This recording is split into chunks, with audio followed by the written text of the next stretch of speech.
नमस्कार. आजचा व्हिडिओ आहे लंबर स्टॅबिलायझेशन एक्सरसाइजेसवर.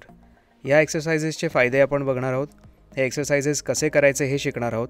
साधारण 4 एक्सरसाइजेस आपण या एक्सरसाइज सेटमध्ये बघणार आहोत आणि मी ते कसे करायचे तुम्हाला एक्सप्लेन करतो.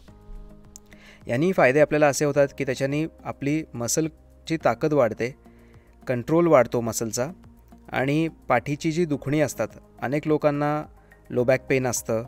काही वेळेला ते लो बॅक पेन हे पाठीमध्ये कॉन्सन्ट्रेटेड असतं, काही लोकांमध्ये ते रेडिएट होत असतं. रेडिएटिंग नर्व पेन म्हणजे काय, तर बटक्सकडे किंवा मांडीकडे किंवा थाय मसलकडे किंवा मांडीच्या पुढच्या भागामध्ये जाणारं जे पेन असतं किंवा काफ मसलमध्ये जाणारं म्हणजे पोटरीच्या मसलमध्ये जाणारं जे पेन असतं त्याला आपण रेडिएटिंग पेन असं म्हणतो. काही लोकांमध्ये ते पेन जे असतं ते पाठीच्या स्ट्रक्चर्समध्ये साठलेलं असतं. लिगामेंट्स असतात, मसल्स सराउंडिंग द स्पाईन असतात, त्यानंतर फॅसेट जॉईंट्स असतात स्पाईनमध्ये, ज्याला आपण कॅप्सुलर पेन असंही म्हणतो. तर हे पेन काही लोकांना खूप जास्त प्रमाणात असतं. ह्या पेनला आपण काउंटर कसं करायचं हे आजच्या व्हिडिओमध्ये आपण बघणार आहोत. आता हे एक्सरसाइजेस कोणासाठी आहेत, हू आर दे फॉर? काही लोकांमध्ये स्टिफ बॅक असते. Some people have a stiff low back. ह्या लोकांमध्ये काय होतं की स्ट्रेचिंग हे खूप चांगलं रिझल्ट्स आणतं. लो बॅकचे जे मसल्स आहेत ते स्ट्रेच केल्यानंतर जेंटल स्ट्रेचेस देऊन हळूहळू लो बॅकचे मसल्स इलॉंगेट करून आणि त्याच्या आसपासचे जे मसल्स आहेत ते इलॉंगेट करून आणि त्यांना ताकद देऊन त्यांना मोबिलाईज करू शकतो. पण काही लोकांमध्ये बॅक ही हायपर मोबाईल असते किंवा हायपर फ्लेक्सिबल लो बॅक आपण याला म्हणू शकतो. तर हायपर फ्लेक्सिबल लो बॅकच्या लोकांना जेव्हा पाठदुखी होते त्यावेळेला त्यांना अजून मोबिलिटी एक्सरसाइजेस नाही देता येत, कारण स्ट्रेचिंग कॅन ॲग्रेवेट देअर सिम्टम्स, म्हणजे स्ट्रेचिंगनी त्यांचे सिम्टम्स अजून खराब होऊ शकतात. मग अशा केसेसमध्ये आपण काय करतो, तर स्ट्रेचिंग देण्याच्या ऐवजी ज्या लोकांना खूप जास्त फ्लेक्सिबल बॅक असते त्या लोकांना स्टॅबिलिटी देण्याची गरज असते बॅकला. स्टॅबिलायझेशन एक्सरसाइजेस हे वेगळ्या प्रकारचे एक्सरसाइजेस असतात आणि लो बॅकला स्टॅबिलाइज करून आसपासचे कमरेचे मसल्स म्हणा, पेल्विसचे मसल्स म्हणजे कमरेच्या हाडाचे मसल्स म्हणा किंवा पोटाचे मसल्स स्ट्रेंथन करून कसे आपण पेल्विक स्टेबिलिटी आणि लो बॅक स्टेबिलिटी देऊ शकतो हे या एक्सरसाइजेसमधनं दिसून येईल. जेव्हा लोक हायपर फ्लेक्सिबल असतात तेव्हा तिथले जे स्ट्रक्चर्स असतात हे necessary support and restraint to movement provide करत नाहीत. त्यामुळे तिथे जॉईंटमध्ये हायपर मोबिलिटी झाल्यामुळे दुखणी वाढत जातात आणि पेनफुल आणि वीक होतात तिकडचे मसल्स आणि लिगामेंट्स. तर ह्या केसेसमध्ये स्ट्रेचिंग न देता मोबिलायझेशन एक्सरसाइजेस कसे द्यावे हे आपण या व्हिडिओच्या माध्यमातून बघणार आहोत.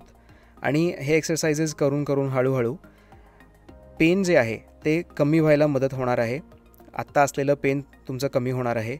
They will help improve the dynamic control of muscles and reduce excessive motion at the segments.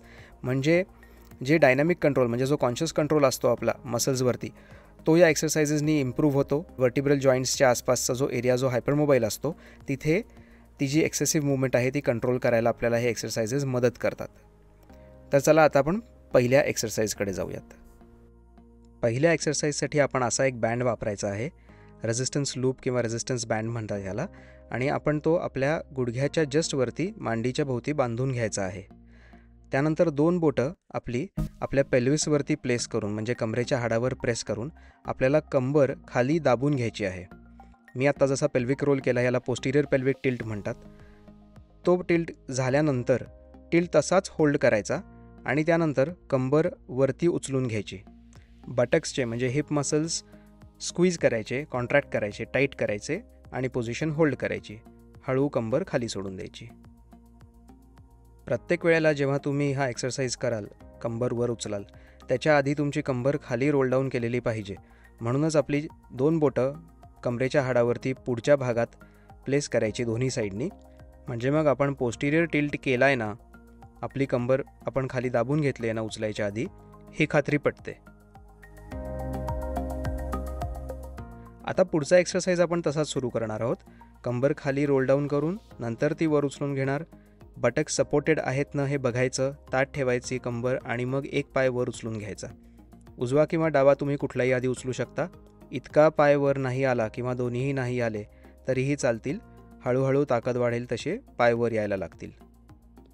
ह्या व्यायामामध्ये कंबर खाली दाबून नंतर वर उचलणं अत्यंत महत्त्वाचं आहे. आपण प्रत्येक व्यायामामध्ये तेच करणार आहोत. कंबर दाबून हिप्स सपोर्ट करून मग आपण पुढच्या ॲक्टिव्हिटीला सुरुवात करणार आहोत. ह्याला मार्चिंग ब्रिज असं पण म्हणू शकतो आपण, कारण कंबर वर उचलण्याला आपण ब्रिज म्हणतो आणि जेव्हा आपण एक एक पाय वर उचलतो त्याला आपण मार्चिंग म्हणतो. आता या व्यायामामध्ये कंबर पुन्हा खाली दाबून घ्यायची. त्यानंतर दोन्ही पाय आपले हवेत वर उचलून घ्यायचे. या व्यायामामध्ये आपण पेल्विस चेक करतो आधी की आपण स्टेबल ठेवलं आहे ना. त्यानंतर एक एक पाय ड्रॉप करतो खाली, एकदा उजवा एकदा डावा. आणि या व्यायामामध्ये आपण पाय पूर्ण काळ वरच होल्ड करून धरतो. या अख्ख्या व्यायामामध्ये संपूर्ण वेळ तुम्हाला कंबर खाली दाबून धरायची आहे. पोटाचे आणि कमरेचे मसल्स आपल्याकडे ओढून धरायचे आहेत. या व्यायामाची सुरुवात तशीच होते, फक्त आता आपण पाय सरळ करणार आहोत. खाली टेकवण्याच्या ऐवजी आपण जमिनीला पॅरलल किंवा आपण गादीवर झोपलो असू तर गादीला पॅरलल पाय आपण करून एक्सटेन्शनमध्ये नेऊन पुन्हा 90 डिग्री पोझिशनमध्ये पाय मागे आणणार आहोत. हे करताना पुन्हा पोटाचे कमरेचे मसल्स आपण टाईट ठेवतोय ना, ह्याची तुम्ही काळजी घ्यायची आहे. या एक्सरसाइजमध्ये व्हिडिओमध्ये दाखवल्याप्रमाणे तुम्ही बॉडी फोरआर्मवर आणि एका पायाच्या बाहेरच्या बाजूवर लॅटरल साईडवर सपोर्ट करायची आहे. त्याच्यानंतर आपण कंबर वर उचलणार आहोत. तुम्हाला जितका वेळ धरता येईल तितका वेळ तुम्हाला साईडवेज पोझिशन होल्ड करायची आहे. हळूहळू ताकद वाढेल तशी तुम्हाला जास्त वेळ होल्ड करता येईल आणि नंतर हळूवारपणे कंबर खाली टेकवून द्यायची. पायाची पोझिशन ही अत्यंत महत्त्वाची आहे या एक्सरसाइजमध्ये. तर अशाप्रमाणे आपण आज शिकलो लंबर स्टॅबिलायझेशन एक्सरसाइजेस. हे एक्सरसाइज तुम्ही दिवसाभरामध्ये साधारण 2 ते 3 वेळा करू शकता. तुम्हाला हळूहळू त्याच्यात ताकद यायला लागली की मग तुम्ही ॲडव्हान्स्ड एक्सरसाइजेससाठी इतर व्हिडिओज बघू शकता. ते हळूहळू मी पोस्ट करत राहीन. आणि तोपर्यंत चॅनलला सबस्क्राईब करा, या व्हिडिओला लाईक करा आवडला असेल तर, आणि जरूर या चॅनलचे व्हिडिओज बघत राहा. थँक्यू.